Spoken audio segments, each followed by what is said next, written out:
Hi everyone, welcome back to my channel.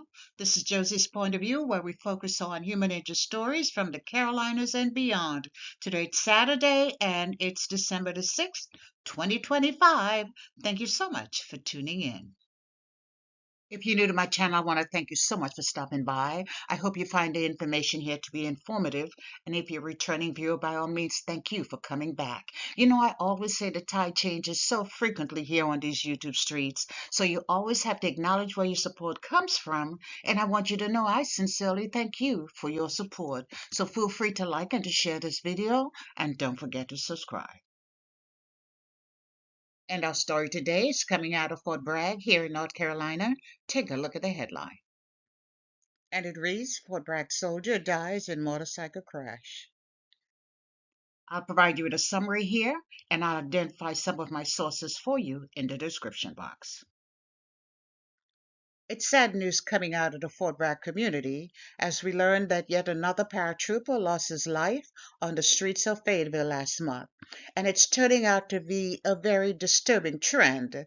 This latest tragedy is in fact the sixth Fort Bragg soldier to die in an accident on the streets of Fayetteville this year. Now, when we first heard the news, it was a reporting that a man from Spring Lake had died in a motorcycle accident in downtown Fayetteville and that a woman passenger was injured. According to Fayetteville police, the accident took place at a very popular location in the city.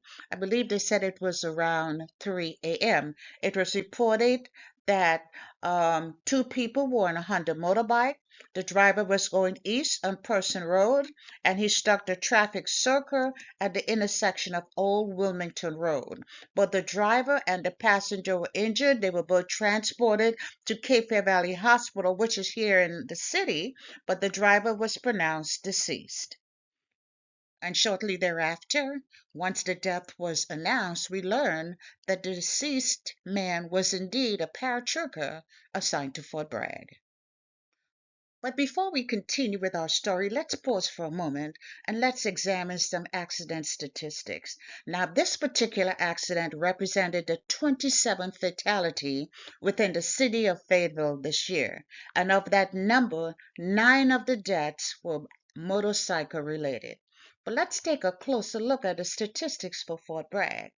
Now, of that 27 fatalities, there were Fort Bragg soldiers represent. There were 6 deaths that were from Fort Bragg, that were paratroopers.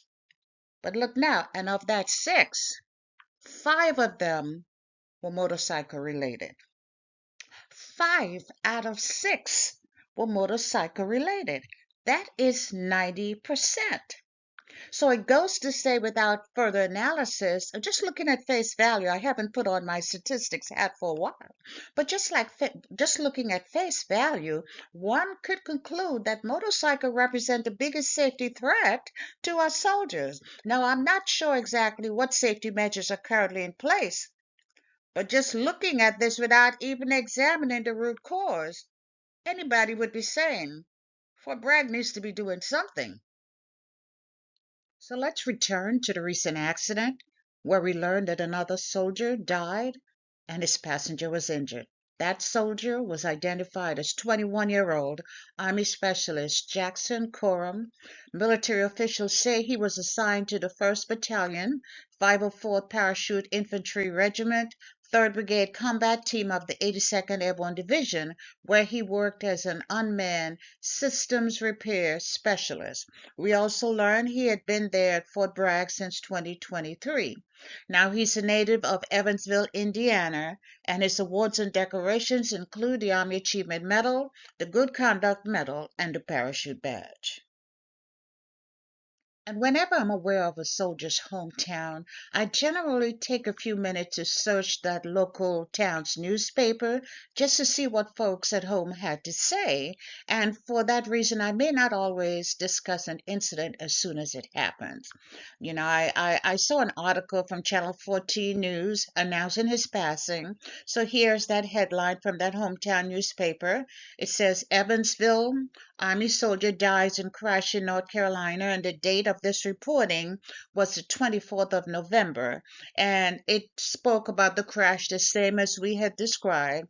The only new information here is that, according to the newspaper, his family reported that he enlisted in the Army during his senior year in high school.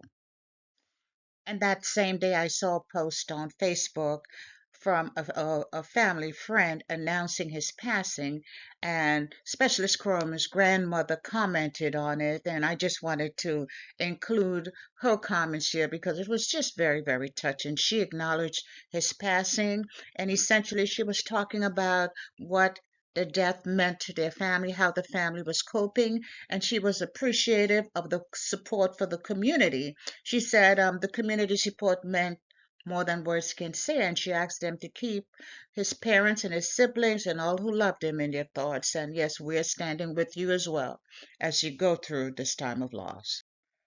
And just a few days ago, I saw another headline which indicated that Specialist Corum was now back in Evansville, Indiana, preparing for his final farewell.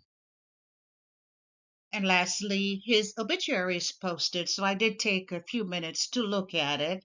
And I learned that he was an athlete who enjoyed football and weightlifting. He was also part of his school's wrestling team. It was also mentioned that he was an avid music lover and he loved the outdoors. He loved riding his motorcycle and fixing up vehicles with his buddies. As for funeral plans, he will be buried with full military honors in his hometown of Indiana this coming week. We join in sending our thoughts and prayers to his grieving family, not only his family in Indiana, but also the Fort Bragg community who are also mourning his loss. And so we pause briefly to pay our final respect to another fallen hero.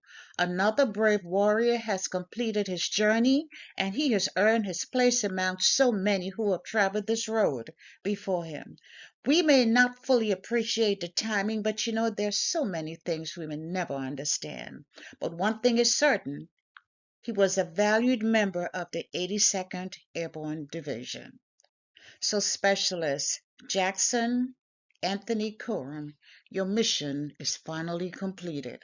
So rest well, my friend, and thank you for your service. And that's all I have for you right now, but feel free to leave me a comment below and let me know what you think about this video, and by all means, feel free to like it and to share it. And if you haven't done so already, I want to invite you to subscribe to my channel by clicking on that red subscribe button. It's on the bottom right-hand corner of your screen. And if you click on the bell that looks like just like this one, that's the notification bell. If you click on that notification bell, you'll be the first to know whenever a new video is uploaded. I thank you for watching, and I'll talk to you soon. Bye.